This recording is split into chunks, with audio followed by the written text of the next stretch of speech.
and Matt took over the male interns, and by default, exactly. And then what they do on the campuses is amazing. Matt, we got to know, didn't grow up here, grew up in Carolina, and then come here after we met him at a camps, and he was actually Alice's Huddle leader at a camps. It's just a real cool story how we met Matt. Pam was doing FCA on campus, being a volunteer on our campus as a teacher, and doing it for years. And God used her, grew the Huddle, and she is the first female. All you females in the house, all the single ladies. All right, so you will get though. You will love this. They are.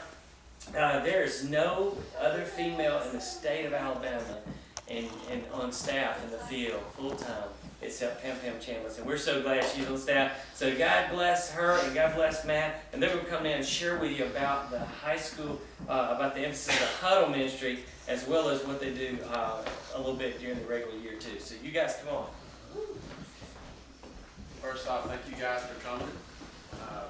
We got to do this last year with the 25 interns, and the 3 of you guys are here.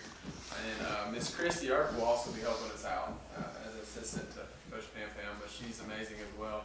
And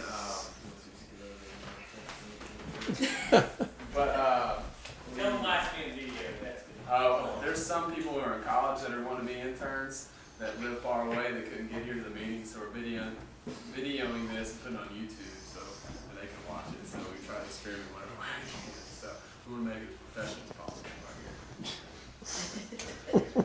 But we love what we do, and we loved it last year, and it's something that we have all this stuff we want to pour into them, and they end up teaching us so much. We get to do a lot of the fun stuff. We get to learn chants, learn skits, that type of thing, but also the main thing we're doing is teaching them how to be a shepherd. Because for the following 2 weeks after those 8 days of training, is they're going to be leaders of 8 to 10 to 12 kids in a camp, and they're between 7 and 13 years old. And so we're preparing them for that. And Coach Kill's preparing them how to defend their faith, share their faith to these kids. And Ken, you'll hear in a little bit, prepares them how to communicate that. And so we just want to flesh that out, and how can we do that, and prepare them for as many unexpected things as there's going to be, because 7 to 13-year-olds, there's going to be a lot of stuff that goes on that you really can't predict. So we want to be their shepherd in that sense. We want to be there for them with any questions they have, any way we can pour into them. We want to be their Huddle leader in a sense. So we love what we get to do, and there's a lot of things that go into it, a lot of do's and don'ts, a lot of things that previous FCA camps, there's a list that a bunch of different things that shows just how they've done it best, and we can help prepare them for that. And there's stuff we've learned along the way as well. But Coach Pam's going to tell you about some more things as well. It's just throughout the weeks of camp, like Matt said, we will shepherd you, because you have become the shepherd of a huddle of 8 to 10 kids, 7 to 13 years old. They're coming from every walk of life, high socioeconomic status, low socioeconomic status, in a home with a single parent, or maybe even in foster care. They come from everywhere, and so we're there to help you figure out how to handle them in certain situations. We have to follow the child protection policies, and so we'll go over those with y'all, and you'll actually sign off on a piece of paper so that you know that what you're aware of, what you're responsible for, because there's a chance that there's a child in your group that may be being abused at home, and they may divulge that or share that with you, and you're the only person they've ever shared that with, and we have a responsibility of the steps we need to take and what we need to do with that information. So we'll equip you with that information, and then throughout the camp, be there for anything that you need. You will come to us, and we'll help you with that. Something that we're going to do this year is we're going to have a dress code, okay? So we hope to have you some shorts and t-shirts, shorts that are the correct length.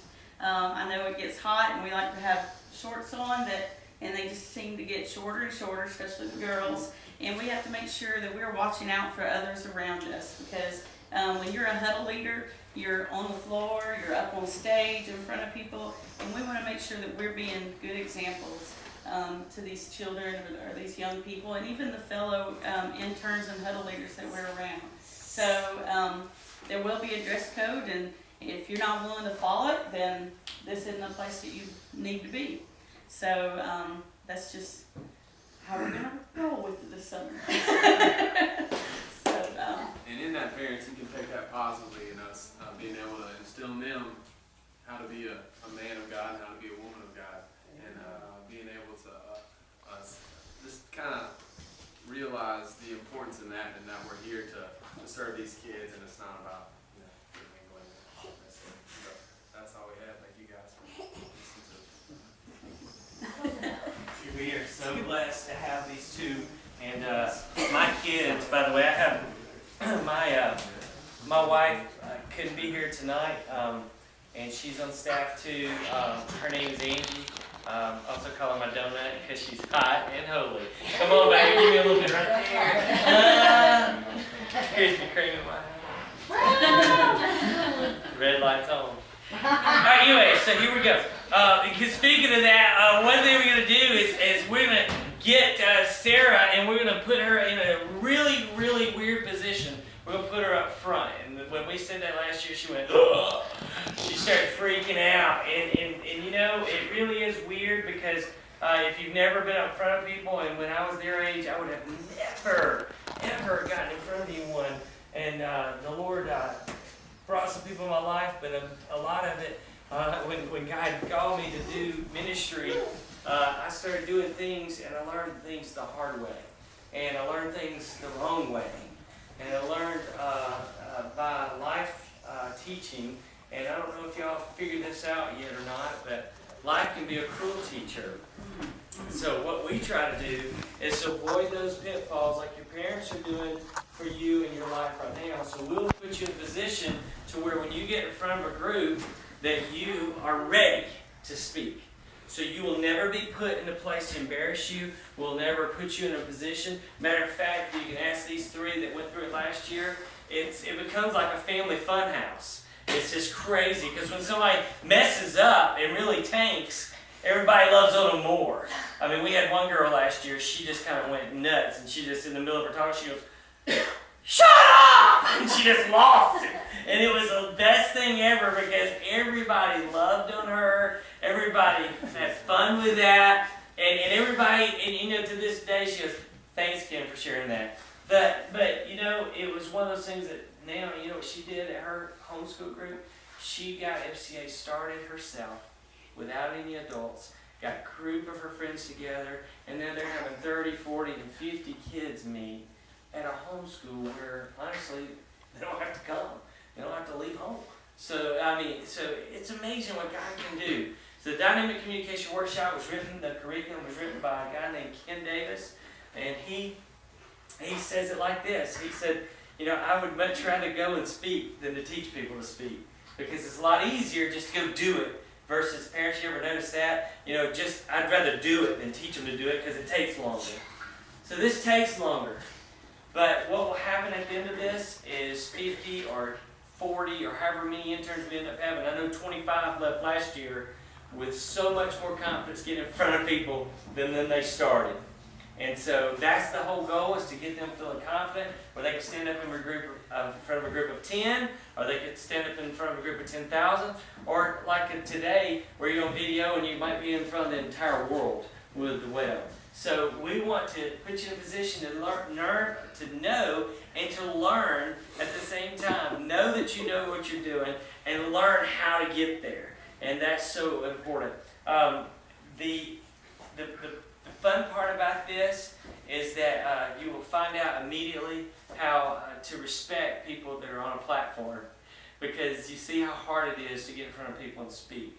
When you get out in front of people and speak, you just see, oh my goodness, I messed that up. Oh my goodness. So we continually work at it.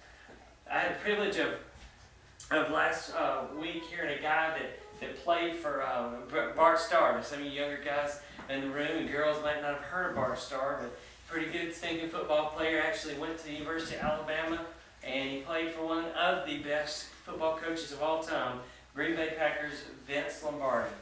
And he said in the first team meeting, first day, that Vince Lombardi looked at him and said, "We will relentlessly, men, pursue perfection." He said, all these guys are like, and he said, "And we know that it can't be obtained. It can't be grasped. But in the process, we will be excellent.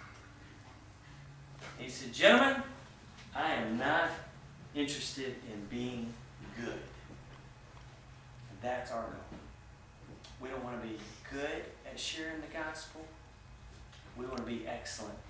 Why? Because our words make a difference. This is all about communication. We don't change the message at all. The message is the same. It's always been the message. And what Coach is going to teach us is going to give us more to share. This is all about how to present it and making sure we get it out. For example, how many of us have sat in a church service, no disrespect to pastors, because I is one of those dudes that preaches from a pulpit, okay? But how many times have you sat there and were bored out of your mind because of the way it was presented? You know? You know what I mean? It's the greatest message in the world, and it can sometimes be presented so poorly. So we want to work on that part. Bless you. We want to work on you presenting it. And not only that, so that when you sit in a job resume, when you're sitting in a job interview and you've already sent your resume in and you're sitting there trying to prove you're what's on that paper, but you know how to do it with confidence. And one of the things we do, now I meant to tell you this at the beginning, is we do this by making sure, as Coach Pam talked about, is we talk about how we, first of all, what people see before we speak. And that's appearance. And I appreciate, and I just want to let you know, we do that not to disrespect anyone, because some of the homes today, everybody's home has a different conviction about dress and stuff.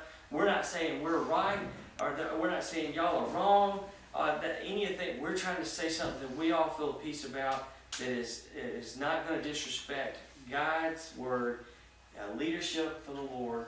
And tonight, by the way, today all our staff was off, and I asked them to wear jeans today. I have a pair clean. Anybody ever have one of those days? I only had dress clothes ready.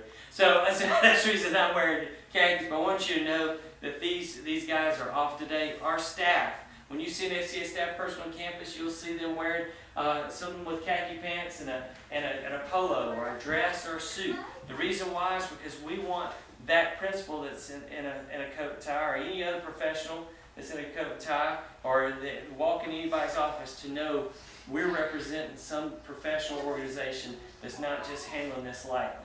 So that's the kind of thing we do in Dynamic Communication Workshop, and we're excited about the opportunity to do it. One guy that took it last year, and he's still working on it, is the guy that's on staff with us. His name is Gary Surratt. He's going to come now and